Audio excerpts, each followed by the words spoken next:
C'est un match sous haute tension qui se déroulera la semaine prochaine, le 16 janvier, à l'Adidas Arena, lorsque le Paris Basketball affrontera le Maccabi Tel Aviv dans une rencontre d'Euroleague très attendue. Et oui, c'est du basket, on en parle justement ce matin avec Franck Tapiro, publicitaire, notre chroniqueur également sur Radio J. Bonjour Franck. Bonjour Ilana, bonjour les auditeurs. Merci beaucoup d'être avec nous. On va parler évidemment de ce match, mais je voulais d'abord avoir quand même votre réaction par rapport à cette actualité qui est tombée hier, la mort de Jean-Marie Le Pen, le fondateur du Front National. On a vu hier soir qu'un apéro géant était organisé place de la République. Plusieurs milliers de manifestants qui se sont rassemblés pour célébrer la disparition de Jean-Marie Le Pen. Alors la question est simple, est-ce qu'il faut se réjouir de la mort de Jean-Marie Le Pen ? C'est une honte. Quand on est un être humain, et quand on est juif de surcroît, comment peut-on célébrer la mort de quelqu'un ? Ça, c'est quelque chose qui me... Et on l'a vu même pendant les guerres, même, vous savez, même si on peut par exemple, prenons la mort des chefs terroristes, et Dieu sait si c'est quand même quelque chose de fort, parce qu'on a vu la mort de Nasrallah, de Yahya Sinwar, il n'y a pas eu des fêtes organisées en Israël pour fêter la mort de ces horribles terroristes qui méritaient leur sort. À un moment, il y a une différence faite entre la fin de vie d'un opposant, d'un monstre terroriste comme Sinwar et comme Nasrallah, et puis le fait de célébrer quelque chose. On peut célébrer une victoire, on peut célébrer la disparition de quelqu'un. Moi, c'est quelque chose, je trouve qu'en tant que juif, on ne peut pas célébrer la disparition de quelqu'un. Et alors, pour parler de Jean-Marie Le Pen, Dieu sait si moi, c'était un ennemi de toujours, un ennemi de beaucoup de personnes dans la communauté. Moi, j'ai même monté une association qui s'appelait Coup de tête au front, qui était une association de publicitaires contre le Front National. Enfin, on va pas rappeler que c'est un combat, c'est un vrai combat. Mais une fois que la personne disparaît, je pense que, mais c'est mon opinion, je pense qu'elle est partagée par pas mal de gens, il y a un moment de respect de l'âme humaine, même si on peut considérer que certaines personnes n'ont pas d'âme ou ont une âme noire ou catastrophique. Je trouve ça épouvantable de voir des apéros géants, des fêtes avec des feux d'artifice.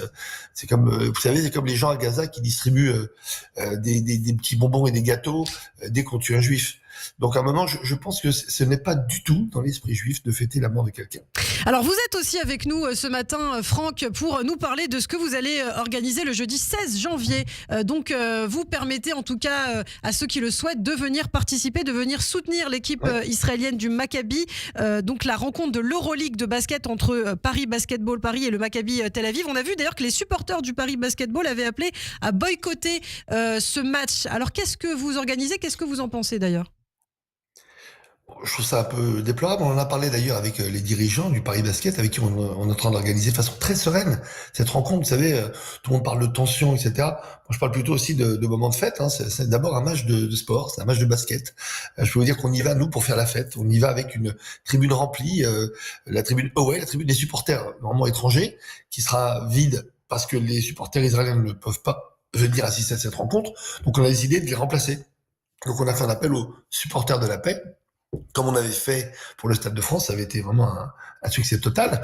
Et là, on y va d'abord pour regarder un match de basket, évidemment pour soutenir aussi Maccabi, parce qu'ils n'auront pas de supporters ce jour-là. Donc, vraiment, on essaie de tout faire, justement, au niveau sécuritaire, pour faire en sorte qu'il n'y ait pas de frottement, pas de friction, pas de problématique, pas de tension, que les gens soient sécurisés. Donc, on a loué encore une fois des bus qui vont faire un aller-retour au stade. On a une tribune sécurisée, elle sera sécurisée, elle sera escortée.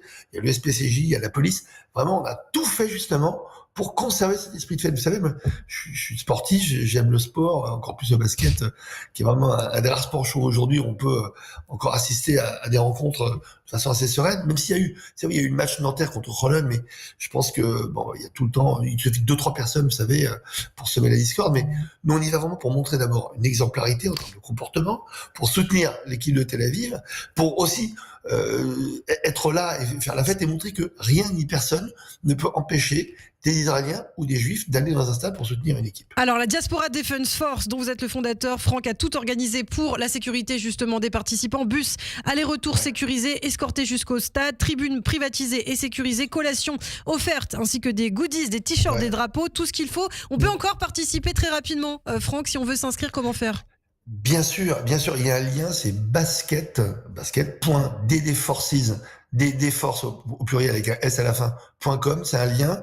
Vous pouvez récupérer donc des invitations, donc tout votre package pour 75 €, où il y a tout compris, la place, la sécurité, les bus, les goodies.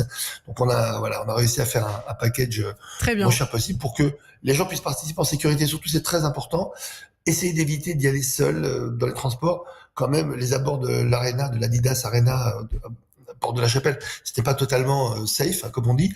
C'est beaucoup mieux d'y aller en groupe et d'y aller si possible en bus sécurisé, puisque tout a été fait pour cela et pour passer d'abord une grande soirée de sport. Eh bien, merci beaucoup Franck Tapiro, donc basket.ddforce Merci à vous, au Ilana. pluriel.com avec grand plaisir. Je vous dis à très bientôt sur Radio J.